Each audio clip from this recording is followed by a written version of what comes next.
குழந்தைகளே, ஒரு அழகான காட்டின் ஓரத்தில் சிறிய எறும்புகளும் மகிழ்ச்சியாகப் பாடும் ஒரு வெட்டுக்கிளியும் வாழ்ந்து வந்தன.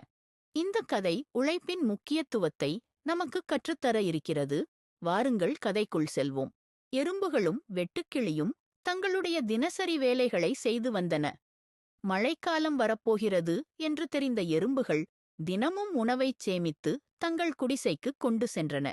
ஆனால் வெட்டுக்கிளி முழு நாளும் பாடியும் ஆடியும் காலத்தைக் கழித்தது. எறும்பு வெட்டுக்கிளியிடம், இப்போது நீ உழைக்காவிட்டால் பின்னர் கஷ்டப்படுவாய் என்று அறிவுரை சொன்னது. அதற்கு வெட்டுக்கிளியோ சிரித்தபடி, இப்போது நான் மகிழ்ச்சியாகத்தான் இருக்கிறேன், நாளை பார்த்துக் கொள்ளலாம் என்றது. சில நாட்களில் மழைக்காலம் வந்தது. வெளியே எங்கும் உணவு கிடைக்கவில்லை. பசியால் தவித்த வெட்டுக்கிளி உணவு தேடி அலைந்தது. அப்போது வெட்டுக்கிளி எறும்பிடம் வந்து, எனக்கு சிறிது உணவு தர முடியுமா என்று கேட்டது.